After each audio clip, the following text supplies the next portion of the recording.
Witajcie moi drodzy widzowie, pierwszy poradnik Sengoku Dynasty z serii takich osobnych. Pierwsze co, no gdzie się najlepiej osiedlić, to jest taka najważniejsza rzecz, jeśli chodzi o pierwszą osadę, warto wybrać dobre miejsce i takie miejsca teoretycznie najlepsze są dwa, no można powiedzieć, że delikatnie trzy. Pierwszym najlepszym miejscem moim zdaniem jest tutaj, z tego względu, że jak oswobodzicie sobie ten region, no to otrzymacie źródło zasobów dla wieśniaków i będziecie mogli wydobywać żelazo wieśniakami, co jest bardzo ważne. Można też się osiedlić w regionach, gdzie będziecie mogli wydobywać, nie wiem, miedź, cynę, ale z tego względu to nie ma sensu, że tutaj na przykład te narzędzia z miedzi czy tam z brązu są dużo słabsze niż z żelaza i żelazo jest takim powiedzmy najważniejszym surowcem w późniejszym etapie gry i w sumie nawet takim średnim etapie gry. Ja na przykład po 10 godzinach już wytwarzam wszystko z żelaza, więc to jest moim zdaniem bardzo ważne. Pamiętajcie, że jak robotnicy mają lepsze narzędzia, wydobywają też więcej, zdobywają więcej tych wszystkich surowców, czy to na przykład żelazny nóż do mięsa, tak samo siekiera do kłód i tak dalej, i tak dalej.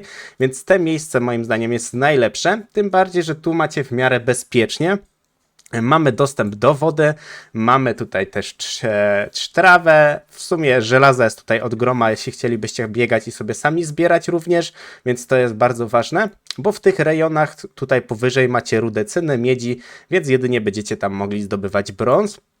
Jeszcze drugim takim miejscem, nad którym się zastanawiałem, to jest w sumie tutaj, gdzie mamy osadę Segi.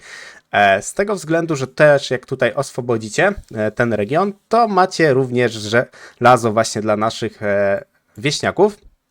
I tu jak sobie zauważycie jest sporo zwierząt, no lasów też jest dużo, tu też pewnie tego żelaza jest dużo, więc tu na przykład nie ma żadnego problemu. Jeśli chodzi o takie na przykład lokalizacje, jak potem do wydobywania jakichś lodu, innych takich lepszych rzeczy, jak na przykład piasek żelisty, żeby robić na przykład stal, czy tam wydobywać glinę, to moim zdaniem tam już powinna powstać druga osada, ewentualnie już tam druga, trzecia, na przykład tutaj drugą robicie, tu robicie trzecią, bo jeśli chodzi o hierarchię na przykład podbijania, to mamy raz, dwa, trzy, potem przeskakujemy teoretycznie tu albo tu. I później idziemy gdzieś tam w dół i załatwiamy innych bandytów, żeby odblokować sobie kolejne surowce dla naszych gdzieś tam wieśniaków. Jeszcze ciekawym miejscem może być tutaj przy świątyni, z tego względu, że tu też mamy rudę żelaza, przy świątyni mamy też blisko wioskę z na przykład towarami takimi jak jakieś leki, woda, nasiona i tak dalej, więc też te osady są blisko. Taka dodatkowa porada, pamiętajcie, żeby na samym początku sobie odklepać te wszystkie gdzieś tam wioski, żeby się szybko teleportować, bo teleport jest tu po prostu bardzo tani, ale to już będziemy omawiać w kolejnym materiale. Moim zdaniem tu jest najlepsze miejsce na początek, ewentualnie przy świątyni, ewentualnie przy Segi. Tu macie trzy takie miejsca, gdzie najlepiej sobie zrobić tą wioskę, bo będziecie bardzo szybko gdzieś tam dążyli do tego, żeby jak najszybciej mieć żelazo i wtedy będziecie mieć dużo szybszy rozwój, wygodniejszy, nie będzie wam na przykład tak dużo na przykład schodziło tych innych surowców i możecie sobie spokojnie wykorzystać te surowce na budowę. Dzięki za oglądanie i do następnego. Cześć, cześć, cześć!